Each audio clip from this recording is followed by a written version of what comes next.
Karek sithik dadi wong sing ghalib ngaji ki sarang-arang sampean gelem mau ngaji sing tenan. Den selamat gitu nggih. Semua yang saya hormati, semua warga Indonesia, semuanya teman-teman kita yang saya hormati. Saya insya Allah isi 15 menit, mungkin itu maksimal. Karena kemarin saya dibilangin sama mbak saya, Mbak Hin, staf khusus di Kemenaker, dia Bu Menteri ketika di Pondok Bakhrul Ulum di Jombang.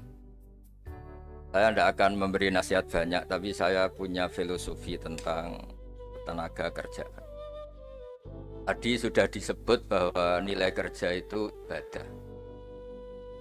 Agama manapun pasti setuju kalau orang mendapat rezeki atau mendapat kebutuhannya karena lewat jalan yang halal.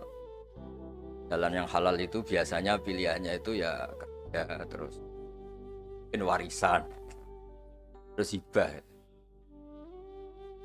Ini penting saya utarakan karena saya nanti akan baca beberapa makalah yang diriwayatkan ulama-ulama top kitabnya Imam. Kenapa kita bicara tentang pekerjaan? Harusnya kita ketika dapat rezeki itu asumsi Islam, asumsi kebaikan itu to'amul wahid yakfi is. Jadi makanan jatah orang satu atau rezekinya orang satu itu normalnya bisa dimakan orang dua. Wa to'amusnaini yakfi arba'atan. Normalnya rezekinya orang dua itu bisa dimanfaatkan, bisa mencukupi orang empat. Jadi kekacauan dunia ini dimulai karena jatahnya orang satu menghabiskan jatahnya orang seribu. Jadi gara-gara kerakusan itu terus sistem sosial itu menjadi kacau. Harusnya itu to'amul wahid yakfi to'amusne yakfi arba'atan. Jadi jatah rezekinya orang satu bisa menghidupi orang dua ke atas, jatahnya rezekinya orang dua bisa menghidupi orang empat ke atas. Kemudian ini saya baca saja supaya tambah berkah beberapa teks tentang pekerjaan. Ini di kitab Ihya di halaman 85 kalau kitab saya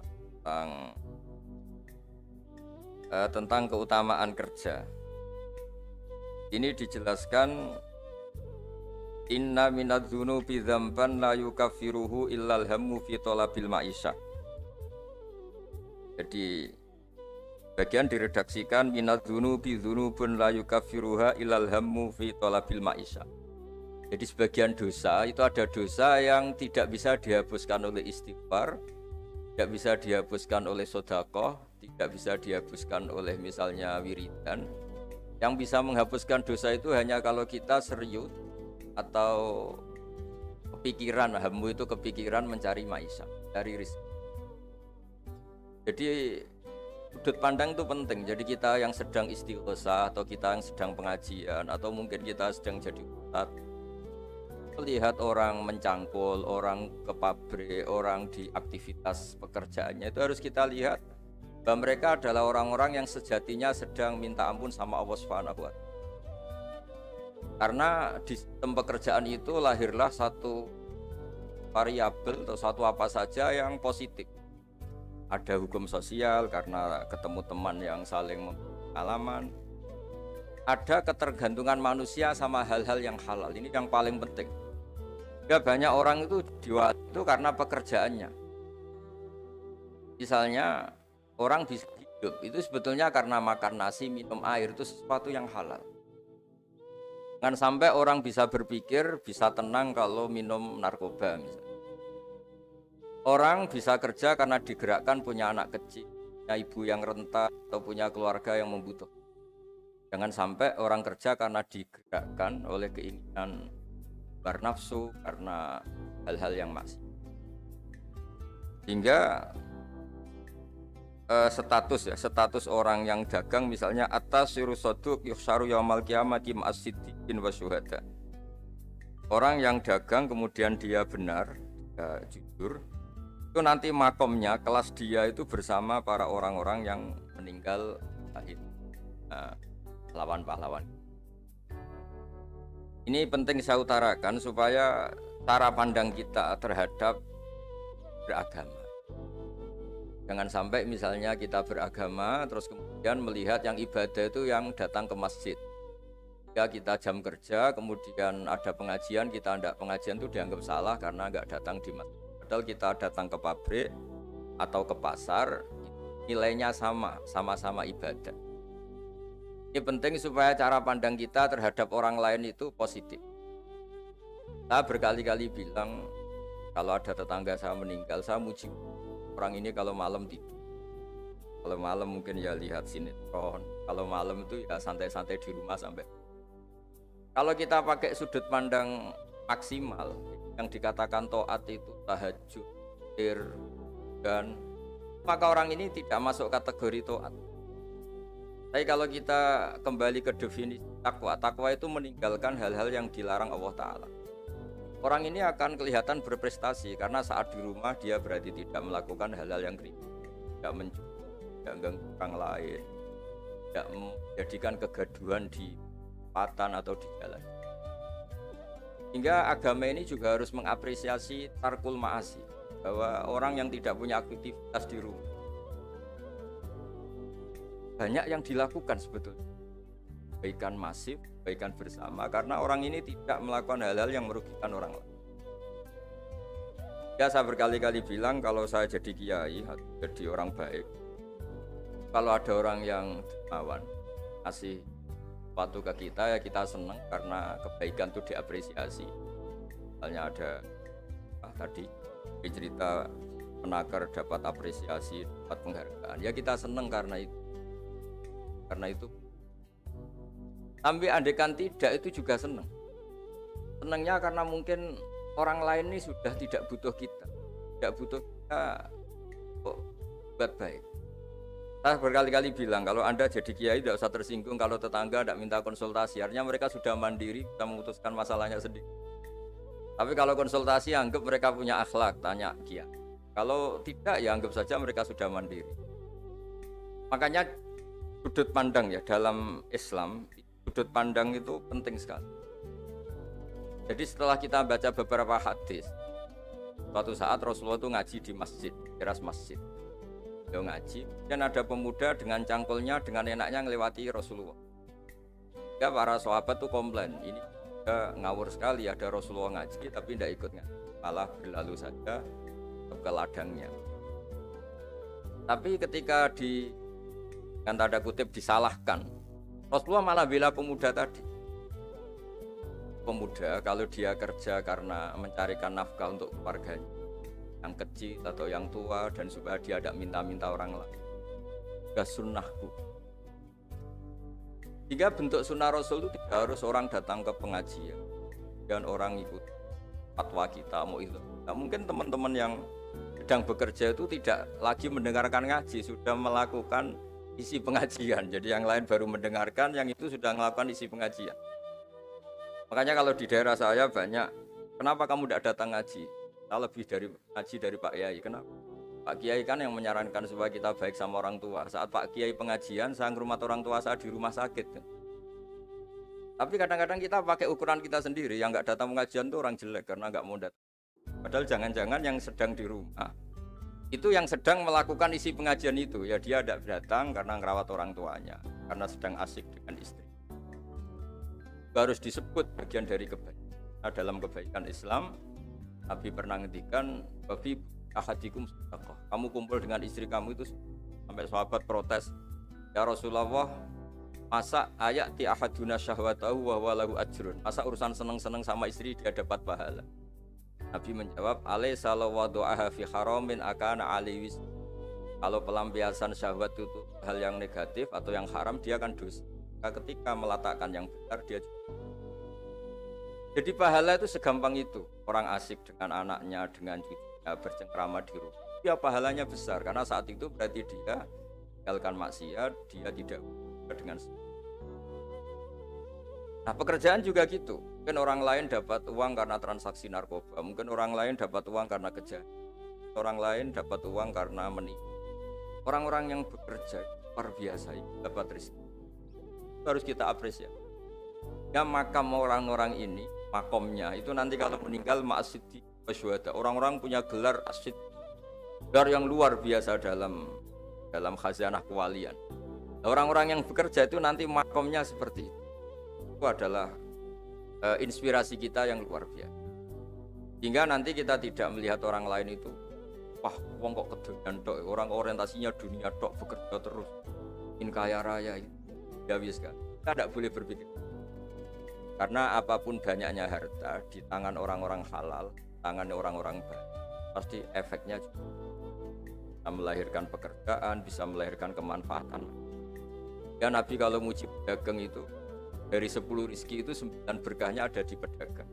Karena kalau pedagang itu kikir, sekikir-kikirnya pedagang, dia harus mengeluarkan uang, bayar supir, bayar satpam, bayar yang ngirim jasanya dan sebagainya. Ya uang tetap berputar. Tapi sebaik-baiknya Anda kalau tidak dagang itu mungkin uang ditabung, uang mandek. Ya potensinya itu ikhtikar. Ikhtikar itu menyimpan. Kalau ngelebihi kota tertentu, larang oleh. Karena saya nekun keilmuan agama, maka saya hanya cerita bahwa betapa Allah itu ngapresiasi pekerja. Nabi Dawud itu seorang raja, kaya raya. Tapi beliau tidak mau makan illa mingkas biyadi, kecuali hasil hanya sendiri. Masyhur itu di riwayat beliau seorang raja tapi hanya makan kalau tembikar atau anyaman bambunya atau apalah, pokoknya dari anyaman bambu itu terjual. Kalau hari itu gak terjual ya gak bisa makan. Padahal beliau seorang raja, saking inginnya supaya rezeki yang dia makan, yang beliau makan mingkas biyadi, dari hasil karyanya sendiri. Banyak kiai-kiai guru kita yang secara lahir kaya tapi yang pondok yang untuk dirinya itu sekadar. Bahkan saking ekstrimnya di dunia kiai itu ada seorang kiai yang pisang tanam secara halal dan di tanah yang pasti halal. Tiap makan yang rofahiyah itu ya agak hura-hura itu. Kafaroi dengan makan pisang itu, satu pisang dibagi-bagi dan dianggap kafaroh. Nah kenapa cara-cara publik itu banyak rofahiyah? Rofahiyah itu begini misalnya. Mungkin kalau kita kiai kecil atau tokoh kecil atau siapa saja yang nasibnya kecil, mungkin kita muassis, kita pendiri. Misalnya ada kiai kecil kampung tertentu, dia pendiri. Tapi mungkin setelah kita jadi kiai besar itu, jauh diutang masjid itu, dan kemudian posisi kita mendapat. Yang menjadikan kita harus tawadhu seperti tadi syairnya Mbah Mus tadi. Ketika kiai kecil pendiri masjid, tanah kita dipakai masjid, setelah kita kiai besar kok dapat uang dari masjid. Mungkin karena kita kuliah tidak pati pinter itu kelasnya jadi tokoh di pedalaman. Akhirnya kita mungkin apa di situ yang manfaat, pikiran, air, apa yang manfaat. Kalau kita kepinteran malah jadi orang yang terus hanya dengan negara itu mendapat, bukan memberi. Nah hal-hal seperti ini harus jadi motivasi semua pekerja. Menteri juga mentalnya harus memberi, pekerja juga mentalnya harus memberi. Maka dulu banyak negarawan kita bilang hubungan Anda dengan negara itu sejauh mana Anda memberi sama negara ini, dan berpikir sejauh mana negara ini memberi kepada kita. Itu yang diajarkan guru kita, orang-orang kita, bahwa hubungan kita dengan negara, dengan orang lain itu yunfikun itu berkontribusi. Hingga saya ini termasuk kiai yang kalau ketemu orang yang terlalu baik sama saya ini saya sungkan, karena hubungannya saya mendapat. Tapi kalau ketemu orang yang lebih lemah mungkin saya lebih pede, karena hubungan kita ini memberi. Itu yang diajarkan al-yadul khairu, bahwa tangan yang atas lebih baik ketimbang tangan di bawah. Makanya saya mohon menterian semuanya lah, kita hubungan dengan bangsa kita, dengan masyarakat kita, dengan rakyat kita, hubungan memberi, bukan hubungan mendapat. Bahwa secara aturan atau secara kultur karena kita pejabat, kita kiai mendapat itu ya rezeki dari Allah yang kita terima secara syukur. Tapi sebetulnya komitmen kita sebagai bangsa, komitmen harus dicatat. Karena Islam mengajarkan ma'aliyal umur, mental-mental yang mulia. Mental mulia itu ya mental heroik, mental memberi, mental berkontribusi. Bukan mental nyuwun mental hanya. Bukan mental yang ma'aliyal umur, bukan mental yang kita mohon ini mungkin ya harus saya sampaikan karena memang supaya orang itu melihat bahwa pejabat itu mikir kita, mikir negara, dan juga gitu, kiai juga. Makanya harus diartikan mereka itu berkeras untuk. Jadi kalau kita orang yang mungkin agak nyun sewu, agak dengki atau agak hasut, berpikirnya tuh enak jadi pejabat, enak jadi besar, enak jadi ini. Itu jadi kita repot. Makanya tunjukkan bahwa kita adalah orang yang berusaha hero, orang yang berusaha berkorban, orang yang berusaha khairunas anfa'uhum. Yang terakhir, karena tadi banyak yang baca puisi banyak saja dan saya senang sekali, tapi saya mau cerita tentang keunikan dunia wali. Dulu ada seorang wali jadi pegawai penjaga kebun, padahal seorang wali dia penjaga kebun anggur. Jaga kebun anggur karena dia wali hanya jaga aja. Tahun-tahun dia jaga di situ, mungkin 10 tahun. Suatu saat majikannya datang. Saya ambilkan anggur terbaik yang paling manis. Karena dia agak pengalaman ngambil yang merah merona, yang tidak kehitam-hitam diambil. Ternyata kecut sekali, masam sekali. Majikannya marah-marah. Kamu kerja di sini 10 tahun tidak pengalaman. Harusnya kamu bisa membedakan mana yang manis, mana yang masih masam. Ya saya ini kan kiai, jadi tidak pernah ngambil sesuatu yang tidak hak saya. Nah kira-kira kalau Anda punya karyawan seperti itu tuh bingung apa Anda? Kalau dibilang khianat, tidak pernah khianat, tapi akhirnya nggak bisa disuruh karena nggak pengalaman. Barat Anda punya pembantu, ayo anterin saya tidak bisa nyuper. Mobil nganggur banyak kok tidak bisa nyuper, saya tidak pernah gasap.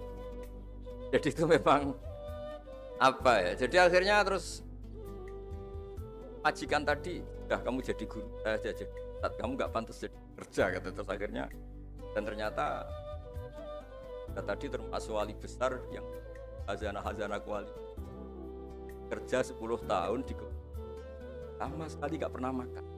Suatu saat majikannya datang minta diambilkan anggur terbaik. Dia ngambil sekenanya yang dikira baik, terus ternyata itu sekali masam sekali.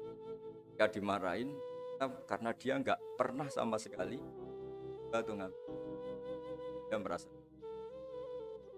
kualitasnya dijaga, amanah dijaga, tapi komitmen terhadap kebaikan bersama. Karena ekonomi kalau kita bangkrut yang sakit ya pangan saja, bukan kemenaker saja.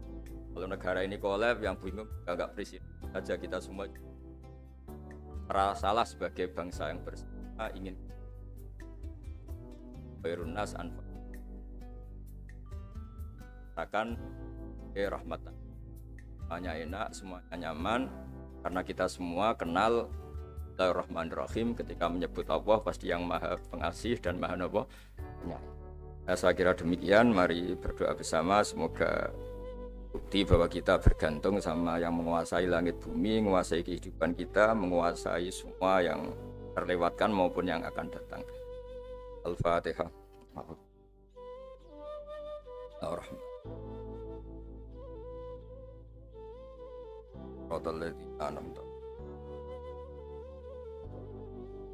Ahmaduka ya ghafuru ya syakuru masalli wa sallim alal basyirin